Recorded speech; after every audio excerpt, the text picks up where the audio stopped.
Oui, merci Monsieur le Vice-président, Madame la Vice-présidente. Vous nous proposez aujourd'hui une simplification des dispositifs d'aide aux entreprises. Il était temps. Vous avez mis 2 ans, pas moins, pour établir un programme économique à destination des entreprises de notre région. 2 ans à palabrer avec les départements pour signer des conventions. Un programme auquel il manque une vision, mais qui n'est surtout pas à la hauteur de la 2e région économique française et de la 4e région à l'échelle européenne, une région dont vous souhaitez, vous venez de le dire, Madame la Vice-présidente, en faire le leader européen. Vos objectifs d'accompagnement paraissent faibles au regard de ces enjeux. 300 entreprises par an accompagnées au titre du nouveau dispositif Industrie du futur, 80 entreprises au titre de l'innovation numérique, 150 implantations par an, aucune indication sur d'éventuels contrats d'objectifs concernant les pôles de compétitivité et clusters. C'est dérisoire. Les ambitions ne sont donc pas au rendez-vous. Et surtout, notre région n'est pas au niveau. Un exemple, l'Agence de développement économique.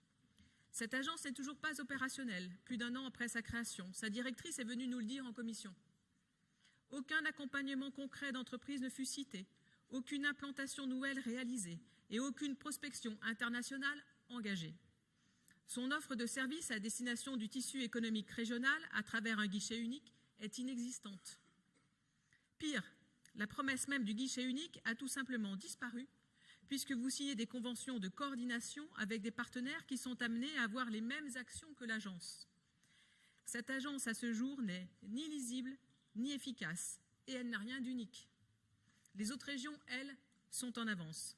Dans les Pays de la Loire, leur agence est d'ores et déjà opérationnelle. Idem en Bourgogne-Franche-Comté. Nous en sommes à la création d'une association. Vous présentez un rapport pour simplifier les aides aux entreprises. Ce rapport sert surtout à masquer le retard pris dans le développement de notre politique économique. Où sont les nouveaux contrats d'objectifs pour les pôles de compétitivité et de cluster? Quelle est votre politique de développement international pour nos PME et TPE? Qu'avez-vous à proposer en matière d'innovation et de politique de transfert de technologies si précieuses pour nos start-up? Quelle est votre politique en matière d'accompagnement des entreprises face aux mutations économiques? À toutes ces questions, et malgré une communication artificiellement enthousiaste, votre politique économique ne répond pas. Pour ces raisons et parce que ce rapport ne répond pas aux enjeux qui se posent à notre région dans la concurrence mondiale, le groupe socialiste et démocrate vous adresse un avertissement et donc un carton jaune pour votre inaction depuis 2 ans en matière de politique économique. Très bien.